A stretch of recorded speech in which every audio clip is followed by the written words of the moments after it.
Brought to you by V-Guard, co-powered by Sensodyne and Vimal. ಬಾಯಲ್ಲಿ ಹೇಳಿ ಕೇಸರಿ. Associate sponsor Ultratech Cement. Co-sponsored by Saptagiri NPS University. ಇನ್ನು video ಬಿಟ್ಟಿದ್ದು SIT alert ಆಗಿದೆ. ಎಲ್ಲಿ ಬರ್ತಾರೆ, ಏನು, ಎಲ್ಲಿ ಅರೆಸ್ಟ್ ಮಾಡಬೇಕು ಅದೆಲ್ಲದರ ಬಗ್ಗೆ ಈಗ ಶುರುವಾಗಿದೆ. ಬೇರೆ ಬೇರೆ ಕಡೆಗೆ ತಂಡಗಳು ಬಿಡ್ತವೆ, ಬೇರೆ ಬೇರೆ ವಿಮಾನ ನಿಲ್ದಾಣಗಳಲ್ಲಿ. ಜೊತೆಗೆ ಈ ವಿಡಿಯೋ ಬಿಟ್ಟಿದ್ಯಾರು, ಯಾರ್ಯಾರ ಜೊತೆಗಿದ್ದಾರೆ, ಯಾವ ಸ್ಥಳ, ಇದೆಲ್ಲದರ ಬಗ್ಗೆನೂ ಕೂಡ SIT ಮಾಹಿತಿನ ಕಲೆ ಹಾಕ್ತಾ ಇದೆ. ಏನು ಮಾಹಿತಿ ಕಲೆ ಹಾಕಿದ್ರು ಅಷ್ಟೇ, ಇವರಂತೂ ಹೋಗಿ ಹಿಡ್ಕೊಂಬರೋಕ್ಕಂತೂ ಆಗಲ್ಲ. ಅದಕ್ಕೆ ಯಾಕಂದರೆ ಅಷ್ಟು ಸುಲಭ ಇಲ್ಲ ಕಾನೂನು. ಬಂದಂಥ ಸಂದರ್ಭದಲ್ಲಿ ಅವ್ರನ್ನ ಅರೆಸ್ಟ್ ಮಾಡಬೇಕು. ಈಗ ವಿಡಿಯೋ ಬಿಡೋದ್ರ ಮುಖಾಂತರ ಇದು ತಗೊಳ್ಳೋಣ. ಇದು ಇನ್ವರ್ಟರ್ AC. ನೀವು ಗ್ಯಾಮ್ಲರ್ ಅಲ್ವಾ? ಗ್ಯಾಮ್ಲರ್ ಜೂಜಾಡ್ತಿರಲ್ವಾ? ನೀವು ಜೂಜಾಡ್ತೀರಾ? ಇಲ್ಲ, ಯಾರು ಏನು ಹೇಳಿದ್ರು ಅಂತ ನೀನು ಎಷ್ಟು ಕಾಸ್ಟ್ಲಿ ಹಾಗೂ ಡೆಲಿಕೇಟ್ AC ತಗೊಂಡು ಸ್ಟೆಬಿಲೈಸರ್ ತಗೊಳ್ಳಿಲ್ಲ ಅಂದ್ರೆ ಇದು ಜೂಜಾಟ ತಾನೇ. ಒಂದೇ ಫ್ಲಕ್ಚುಯೇಷನ್ ಗೆ ನಿಮ್ಮ ಇನ್ವರ್ಟರ್ AC ಪಾರ್ಟ್ಸ್ ಡ್ಯಾಮೇಜ್ ಆಗಬಹುದು. ಅದನ್ನು V-Guard ಉಪಯೋಗಿಸಿ ಸುರಕ್ಷಿತವಾಗಿರಿಸಿ. V-Guard, India's #1 stabilizer. ಆ ಮುಜುಗರಗಳನ್ನು ಕೂಡ ಕಡಿಮೆ ಮಾಡ್ಕೋಬೇಕು ಅಂತ ನಿರ್ಧಾರ ಮಾಡೋಕ್ಕೆ ಕಾಣ್ತಾ ಇದೆ ಪ್ರಜ್ವಲ್ ರೇವಣ್ಣ. ಈಗ ಹೇಳ್ಬೋದು, ನಾನೇ 1ನೇ ತಾರೀಕು ಬರ್ತೀನಿ ಅಂತ ಹೇಳಿದ್ದೆ, ನಾನೇ 10 ಗಂಟೆಗೆ ಹಾಜರಾಗ್ತೀನಿ ಅಂತ ಹೇಳಿದ್ದೆ, ಹಿಂಗಾಗಿ ಬಂದಿದ್ದೀನಿ. ಇಂಟರ್ಪೋಲ್ಗೂ ಕೂಡ ಮಾಹಿತಿನ ಕೋರುತ್ತೆ SIT, ಎಲ್ಲಿಂದ ಬರ್ತಾರೆ ಏನು ಎತ್ತ ಅಂತ. ಬೆಂಗಳೂರಿಗೆ ಬಂದ್ಮೇಲೆ ಅರೆಸ್ಟ್ ಮಾಡದ ಅಥವಾ ನಡುವೆ ಎಲ್ಲಾದರೂ ಅರೆಸ್ಟ್ ಮಾಡ್ಕೊಂಡು ಕರ್ಕೊಂಡ್ಬರದ?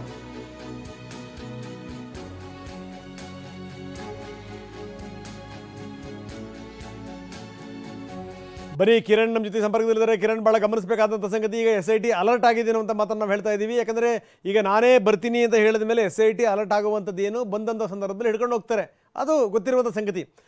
ಆದರೆ ಒಂದಷ್ಟು ಮುಜುಗರಗಳಾಗಬೇಕು ಅನ್ನುವಂಥದ್ದು, ಎಲ್ಲಿ ಏನು ಎತ್ತ, ಎಲ್ಲಿ ಬರ್ತಾರೆ, ಅಲ್ಲಿಂದ ಏನಾದರೂ ಅರೆಸ್ಟ್ ಮಾಡೋದ ಅಥವಾ ಬೆಂಗಳೂರಿಗೆ ಬಂದಮೇಲೆ ಹಿಡ್ಕೊಂಬರೋದ, ಬಂದಮೇಲೆ ಅದನ್ನು ಅವ್ರನ್ನ ಅರೆಸ್ಟ್ ಮಾಡುವಂಥ ಪ್ರಕ್ರಿಯೆಗಳೇನು ಎತ್ತ, ಇದೆಲ್ಲದ್ರ ಬಗ್ಗೆಯೂ ಕೂಡ. ಯಾಕಂದರೆ ನಾವು ಕೂಡ ದಿನನಿತ್ಯ ತೋರಿಸ್ತಾ ಇದ್ವಿ, ಆ ವಿಮಾನ ನಿಲ್ದಾಣದಲ್ಲಿ SIT ಬಿಟ್ಟಿದೆಯಂತೆ, ಈ ವಿಮಾನ ನಿಲ್ದಾಣದಲ್ಲಿ SIT ಬಿಟ್ಟಿದೆ, ಯಾವ ಸಂದರ್ಭ ಬೇಕಾದ್ರೂ ಅವ್ರನ್ನ ಅರೆಸ್ಟ್ ಮಾಡ್ತಾರೆ, ಇಂಥ ಸಂಗತಿಗಳೆಲ್ಲವೂ ಕೂಡ. ಸೊ ಯಾವ್ಯಾವ ರೀತಿ ಸಿದ್ಧತೆ ಮಾಡ್ಕೊಂಡಿದೆ SIT, ಏನಾಗುತ್ತೆ ಮುಂದೆ?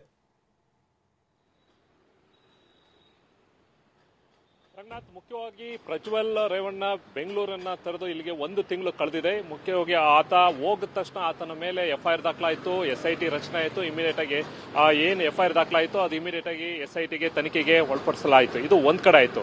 ಮತ್ತೊಂದು ಕಡೆ ಆತನಿಗೆ ನೋಟಿಸ್ ಅನ್ನು ಕೊಡ್ತಾರೆ, ಜೊತೆಗೆ ಆತ ಅದಕ್ಕೆ 7 ದಿನ ಟೈಮ್ ತಗೋತಾನೆ. ಅದಾದ್ಮೇಲೆ ಆತನ ವಿರುದ್ಧ ಏನು ಲುಕಟ್ ನೋಟಿಸ್ ಇರ್ಬೋದು, ಬ್ಲೂ ಕಾರ್ನರ್ ನೋಟಿಸ್ ಇರ್ಬೋದು, ಕೊನೆಗೆ ಅಂತಿಮವಾಗಿ ಲಾಸ್ಟ್ ವೀಕ್ ಆತನ ಪಾಸ್ಪೋರ್ಟ್ ಕ್ಯಾನ್ಸಲ್ ಮಾಡೋಕ್ಕೂ ಕೂಡ SIT ರಾಜ್ಯ ಸರ್ಕಾರ ಏನೊಂದು ಎಕ್ಸ್ಟರ್ನಲ್ ಅಫೇರ್ಸ್ ಮಿನಿಸ್ಟ್ರಿಗೂ ಕೂಡ ಲೆಟರ್ವನ್ನು ಬರೆದಿತ್ತು, ಅದು ಪ್ರೋಸೆಸ್ಸಲ್ಲಿತ್ತು. ಇದು ಒಂದು ಕಡೆ. ಇನ್ನೊಂದು ಕಡೆ ಆತನ ಮೇಲೆ ಈಗಾಗಲೇ ಅರೆಸ್ಟ್ ವಾರೆಂಟ್ ಕೂಡ ಇದೆ.